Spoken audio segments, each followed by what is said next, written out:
And joining us today in our book talk segment, great to welcome a woman who's written a book that I think is going to definitely touches a nerve and probably going to help a lot of parents and maybe some teens and young adults as well. It's called Love No Matter What, When Your Kids Don't Make Decisions, when your kids make decisions you don't agree with. I'll get it out. We're joined today by Brenda Garrison from Peoria, Illinois today. And Brenda, good to talk to you. How are you today? Oh, I'm great. Good to be with you and your listeners. Good to have a chance to chat with you. I had an opportunity to read through the book, and as we do this today, and I'm sure this, we'll podcast this and people listen to it throughout different times of the year, but this is the time of year where a lot of teenagers are heading off to college for the first time, and I guess that kind of is the theme of your book in a sense. Mothers and daughters or sons, they leave the house for the first time to be on their own, and what's going to happen, right?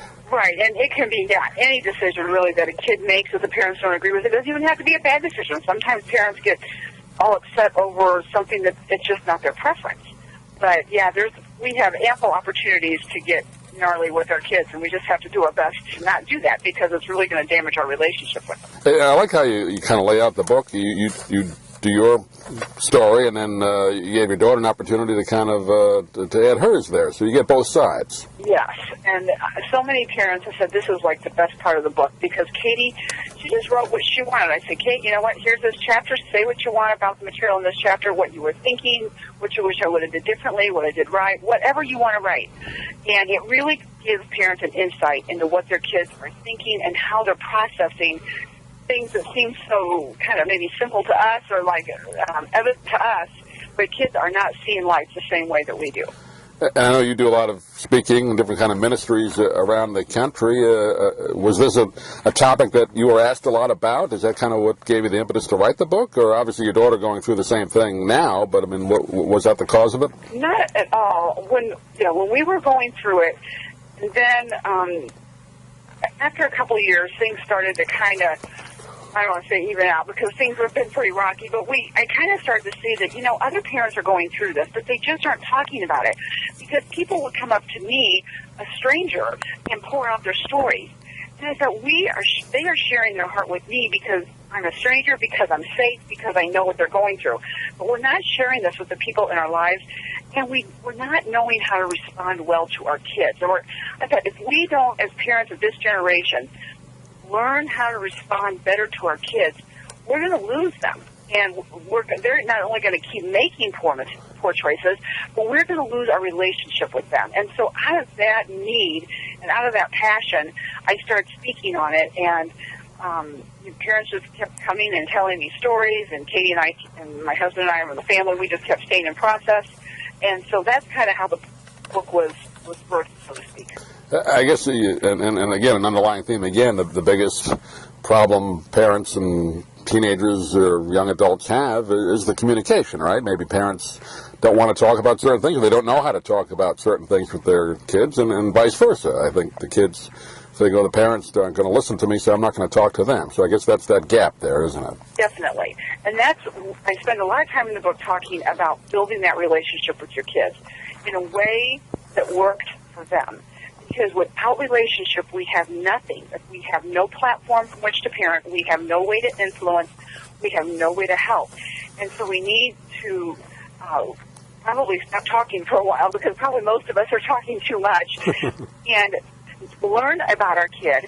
Learn how to get into a relationship. What is their interest? When do they like to talk? Be available. When your kids are home, be home. So many times kids are always gone because there's nobody home. Why come home to an empty house when there's no one to have a relationship with?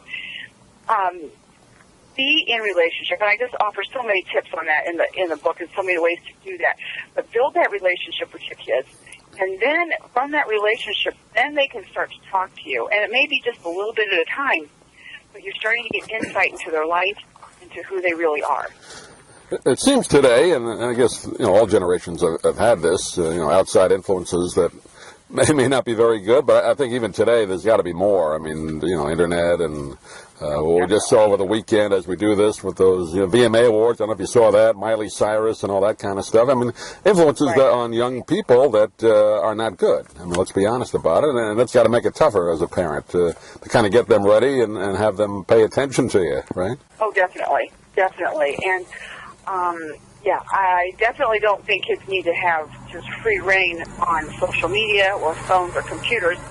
And I think kids probably answer a little bit. But, you can get those things out of their rooms at night. They need time without any beeping, without anything, where their brains can just relax and settle. Because research is showing that social media, just responding to it and being on it, is actually changing our brains. And our kids, their attention spans are so short, and social media, all that stuff is just making their attention spans even shorter. So that, number one, parents have got to know that's their job, and to do what they need to do to limit that type of thing.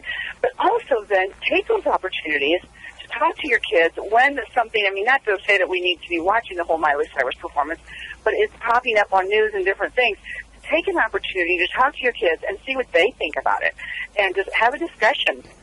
When the news comes on, we have discussions about what's going on and what we might not be hearing, what we are hearing, and just use those opportunities to talk with your kids so that they know.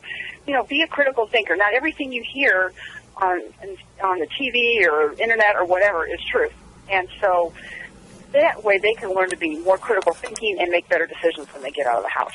Yeah, and not to say there wasn't bad influences before, but I think even when I grew up, 70s, there wasn't quite like this on TV. There were some good role models, entertainment-wise and music-wise, even before that.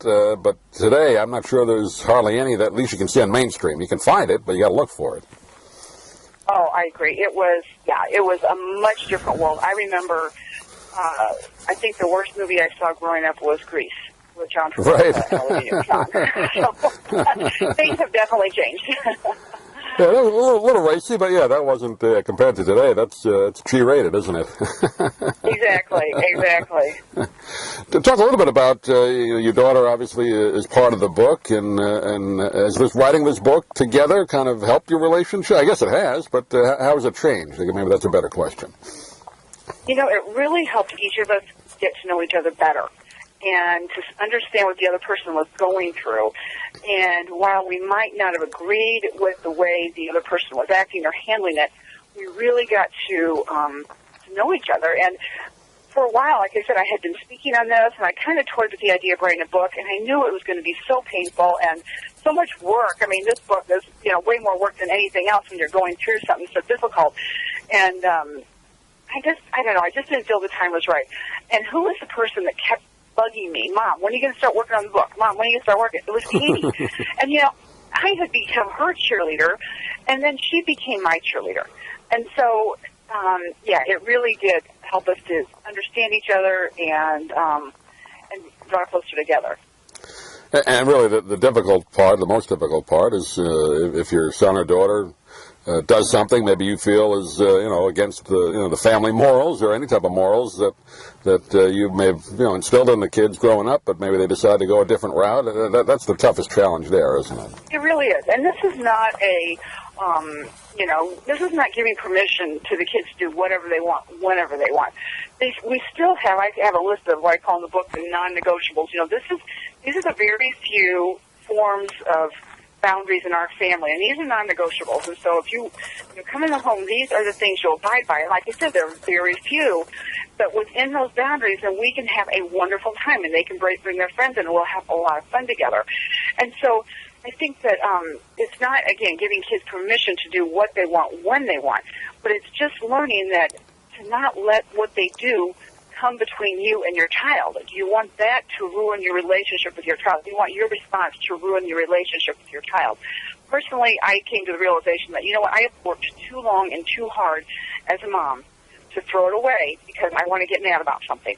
I'm going to figure out a way to love my kid even when they're doing stuff that I don't like. Yeah. Good advice. And again, the name of the book is called Love No Matter What, When Your Kids Make Decisions You Don't Agree With. We've been talking with Brenda Garrison today with insights from her daughter Katie throughout the book. And I know you do a lot of speaking around the country, Brenda, not only to just churches, but different groups, particularly women. And I think you've touched the nerve here. I guess you probably get a lot of feedback. That was one thing that it seems like, I think I mentioned this earlier, but everybody comes up to me with a story. Everybody. It doesn't matter who they are, what walk of life, what career they're in. They all have a story. And even doing radio interviews, off air, I've heard more stories because it's where we live. And we're all in this together, and we want to do it well. Sometimes we just need a little perspective and a little help to do it, and that's what I want to do, is give parents a little bit of help along the way. Yeah. Help is always good. A lot of parents, they don't have the answers. Oh, none of us have all the answers. None of us do. Give out a website, Brenda. People get a hold of you or the book. Oh, I'd love for them to visit my website, BrendaGarrison.com. They can get the book from the website. They can get the book wherever they buy their other books. It's also on ebook, so they can download that onto whatever type of reader they use. On my website, I have a resource page with free resources, and 3 of those resources are on parenting advice and parenting tips. And I have an email newsletter they can sign up for and get helpful information every month as well. So, yeah, I'd love for them to visit there. And then at my website, then are links for Facebook, Twitter, and Pinterest. You can follow me there as well. Well, Brenda, it's a pleasure to talk to you for a few minutes, and please keep in touch with us, or either through Elaine at the publisher, and we'd like to have you on again sometime when your next project comes out. That would be great. I appreciate it. Thank you so much, Doug. I enjoyed it.